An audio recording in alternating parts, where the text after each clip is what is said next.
Première image proposée à notre invité, Julien Gualo, c'est celle de Wow. Doug Saga. Yeah. Quel rapport est-ce que vous entreteniez? Un vrai monument. J'ai connu Saga déjà dans les boîtes sur Paris. Et puis, il avait vraiment mûri son mouvement parce qu'il y croyait. C'était quelqu'un de charismatique. Et puis, il y croyait. Et puis, à un moment, il est venu vers moi. Il dit, je veux chanter. J'ai dit, d'accord. Je veux chanter. Mais tu fais quoi? Tu es un producteur? Oui, j'ai un producteur. D'accord. Et quand est-ce que tu rentres en studio? Je rentre bientôt, mais je te fais signe. Je dis, d'accord. Donc, vieux père, tu peux m'aider? J'ai dit, ouais, je suis à côté. Donne-moi signe. Et un soir, j'ai un coup de fil, il est en studio. Donc, j'arrive en studio. C'est David Taïro qui arrangeait le morceau. Et David Taïro, parce que c'est quelqu'un de passionné, et puis il y a longtemps que David est dans le milieu. Donc il en avait marre, parce que quand on mettait Doug Saga en studio, rien ne sortait. Il a cru que le studio c'était une facilité. Tu comprends, non? Qu'on rentre en studio, puis paf, c'est parti, quoi, la chanson est installée. C'est pas le cas. Donc David Taïro en avait marre. Il voulait quitter le studio. Je suis allé voir David, il lui a dit, fais pas ça.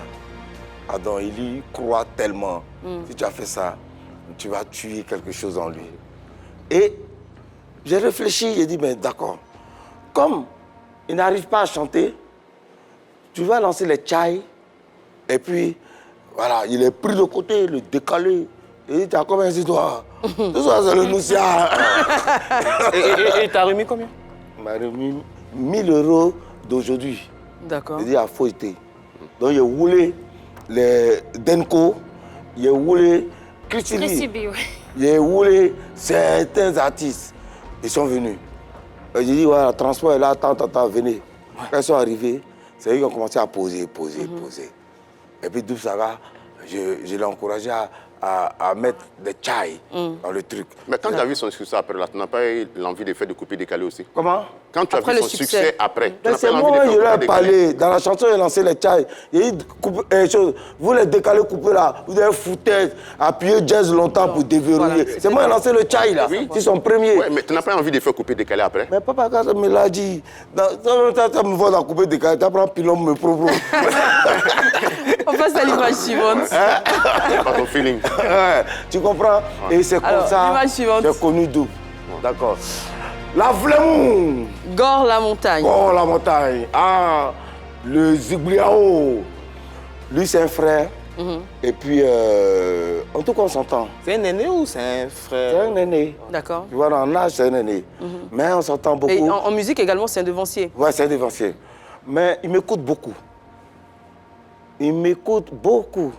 Est-ce qu'il fait partie de l'association il reconnaît tout ça, là, le c'est président l'AGC. Apollos. Tout ça, c'est l'AGC.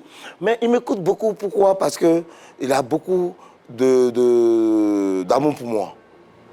Parce que j'ai été toujours là quand il avait besoin de moi. Quelqu'un me croise, il va vous montrer sa manière de faire. Je le vois. C'est un génie. C'est un génie. Non, ça, parle des génies. C'est comme ça. Ton modèle, en fait. Julien, Comment? Il est ton modèle? Non, il n'est pas mon modèle. Alors, Julien... Mais qui fut ton modèle dans ce milieu-là? Qui fut mon modèle? Ouais. J'ai copié et j'ai fait un format. Copier ce qui est qui? Tu veux savoir? Il ne faut pas te gêner, dis-nous qui est ton modèle. Non. Qui t'a Le inspiré. premier qui m'a beaucoup inspiré, c'est Tangara. Après Tangara, Pololo aussi. Après Pololo, il y a tellement. Mais il ne faut jamais ressembler à quelqu'un. D'accord. Alors, Gore la montagne disait sur ce plateau qu'il méritait d'être décoré. Tu le penses aussi? Oui, pourquoi pas? Parce qu'il a apporté une touche. Hein? Une touche, moi j'appelle ça hors série. Ou bien hommage à la contribution de la musique moderne, tu comprends? Tu trouves que c'est lui le père du Ziggy? Non. Le Ziggy, il n'y a pas de père. Ah, d'accord. Je t'explique. Mais il le disait sur ce plateau. Peut-être qu'il peut le dire. Il y a des pionniers, mais je préfère ce mot. Voilà. Hein? Il était l'un des premiers à le mettre en valeur. Même Pololo ne s'est jamais affirmé père. D'accord. Hein? Il n'a jamais voulu même être président. Et lui, il menait seul, il n'a jamais appartenu à un groupe. Il menait seul son combat. D'accord. Mais pour autant, il a été le Ziguéi le plus célèbre et il sera encore pendant 100 ans. D'accord. Merci Julien.